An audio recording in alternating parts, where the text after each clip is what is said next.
ప్రేక్షకులందరికీ నమస్కారం. అమరావతి రాజధానికి సంబంధించి రెండో విడత second phase Amaravati capital phase 2కి ల్యాండ్ పూలింగ్ చురుగ్గా జరుగుతూ ఉంది. 7 గ్రామాల్లో 16,000 ఎకరాలు, మరో 4,000 ఎకరాలు ప్రభుత్వ భూములు, మొత్తం 20,000 ఎకరాలు. రైతుల భూముల వరకు ల్యాండ్ పూలింగ్ చేసుకుంటే ప్రభుత్వ భూమి ప్రభుత్వానికి ఉంటుంది కాబట్టి ఆ ల్యాండ్ పూలింగ్ ప్రక్రియ వేగంగా జరుగుతూ ఉంది. అయితే తాజాగా తాడికొండ మండలంలోని వడ్డమాను గ్రామస్తులు మాకు పరిహారం పెంచాలి అంటూ ఆందోళన దిగారు. గతంలో గ్రామ సభ నిర్వహించి తీర్మానం చేశారు భూములు ఇవ్వడానికి సిద్ధమేనని. అయితే తాజాగా మరోసారి గ్రామ సభ కూడా నిర్వహించాలి, రైతుల అభిప్రాయాలను కూడా మొత్తం నోట్ చేసుకోవాలి. భూముల ధరలు గతంలో కన్నా బాగా పెరిగిపోయాయి కాబట్టి రిటర్నబుల్ ఫ్లాట్స్ 1600 గజాలు ఇవ్వాలి అంటూ వారు డిమాండ్ చేస్తున్నారు. ఇక రైతులకు ఇచ్చే కౌలు కూడా పెంచాలంటూ కూడా వారు డిమాండ్ చేస్తున్నారు. గ్రామ సభ నిర్వహించి రైతుల అభిప్రాయాలు స్పష్టంగా తీసుకొని రైతులకు ఇచ్చిన ఫ్లాట్స్లో మీరు ఎలాంటి డెవలప్మెంట్స్ చేయబోతూ ఉన్నారు, ఎన్ని సంవత్సరాల్లో చేసి మాకు ఇస్తారు అనేది క్లారిటీ మాకు లేదు. ఇప్పటికే అమరావతి రాజధానిలో రైతుల దగ్గర తీసుకున్న ఫ్లాట్స్లో డెవలప్మెంట్స్ ఏమీ లేదు, ఇంకా ఇంతవరకు అక్కడ రోడ్లే రాలేదు. 11 సంవత్సరాలు అయిపోయిన తర్వాత కూడా పరిస్థితి అలా ఉంటే మా పరిస్థితి ఏంటి అని వారు నిలదీస్తూ ఉన్నారు. వేలాది మంది రైతులు వడ్డమాన్ నుంచి సిఆర్డీఏ కార్యాలయానికి వెళ్ళి అక్కడ సిఆర్డీఏ కార్యాలయంలో రెవెన్యూ అధికారి రవికుమార్కి వినతి పత్రం అందజేశారు. 2013 చట్టం ప్రకారం కాకుండా తాజా పరిస్థితులకు అనుకూలంగా భూమిని సమీకరించాలి అని వారు డిమాండ్ చేస్తున్నారు. అది సాధ్యం కాదు. రైతులు ఏదైనా అభ్యంతరాలు ఉంటే 5వ తేదీలోగా అధికారులకి వినతి పత్రం రూపంలో ఇచ్చుకోవాలని సిఆర్డీఏ తెలియజేసింది. ల్యాండ్ పూలింగ్ జరుగుతూ ఉంది. ఎందుకంటే ఔటర్ రింగ్ రోడ్లో అయితే భూసేకరణ జరుగుతూ ఉంది.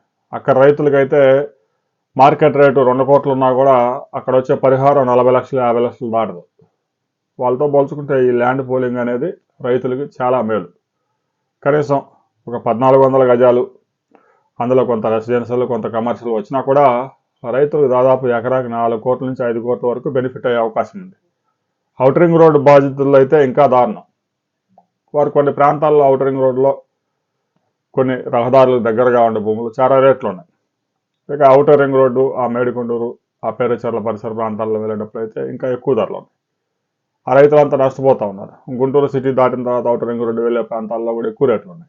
వారికి 2013 భూ సేకరణ చట్టం ప్రకారమే పరిహారం చెల్లించబోతూ ఉన్నారు. అంటే మార్కెట్ రేటు కన్నా కూడా 2%, 2.5% చెల్లిస్తారు. అయినా కూడా కొంతమంది రైతులు నష్టపోయే ప్రమాదం ఉంది. కానీ అమరావతి రాజధానికి సంబంధించి ల్యాండ్ పూలింగ్లో రైతుకి చాలా వరకు న్యాయం జరుగుతుంది. డెవలప్మెంట్ చేసిన ప్లాట్స్ ఇస్తూ ఉన్నారు. అయినా కూడా కొంతమంది రైతులు భూములు ఇవ్వడానికి ముందుకు రావడం లేదు. ఎంతమంది రైతులు ల్యాండ్ పూలింగ్లో భూములు ఇస్తారు లేదు అనేది కూడా రాబోయే 20 రోజుల్లోనే తేలిపోయింది. దాదాపుగా 86% మంది రైతులు భూములు ఇవ్వడానికి సిద్ధంగా ఉన్నారు అనేది గతంలో నిర్వహించిన రెవెన్యూ అధికారుల సదస్సుల్లోనే తేలిపోయింది. కొద్దిమంది ప్రభుత్వాన్ని వ్యతిరేకించే వర్గాలు భూములు ఇవ్వడానికి ముందుకు రావడం లేదు.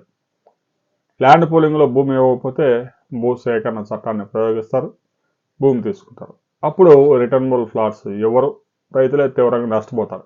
ఇప్పటికే 29 అమరావతి రాజధాని గ్రామాల్లో 2,000 ఎకరాలు రైతులు ప్రభుత్వానికి ఇవ్వలేదు. నోటిఫికేషన్ ఇస్తారు, ప్రభుత్వం తీసేసుకుంటుంది. 2013 భూసేకరణ చట్టం ప్రకారం పరిహారం చెల్లిస్తారు. రిజిస్ట్రేషన్ వాల్యూ ఎంత ఉందో దానికన్నా కూడా 2%, 2.5% ఎక్కువ పరిహారం చెల్లిస్తారు. రిజిస్ట్రేషన్ వాల్యూ ఎకరం 20 లక్షలు 30 లక్షలు ఉంటుంది, అంతకంటే ఎక్కువ ఉండదు. రైతుకి పరిహారం వచ్చరికి ఒక 40-50 లక్షలు రావచ్చు, లేదంటే మహా అయితే 60 లక్షల దాకా రావచ్చు. రైతులే నష్టపోతారు. అందువల్ల రైతు సోదరులు ఆలోచించుకోండి. కొంతమంది మాటలు నమ్మి అమరావతి రాజధాని కనుక ల్యాండ్ పూలింగ్లో భూమి ఇవ్వకపోతే రైతులకే తీవ్రంగా నష్టం జరిగే అవకాశం ఉంది. దీనికి సంబంధించి ప్రతి ఒక్కరూ మీ అభిప్రాయాలు కూడా కామెంట్ చేయండి.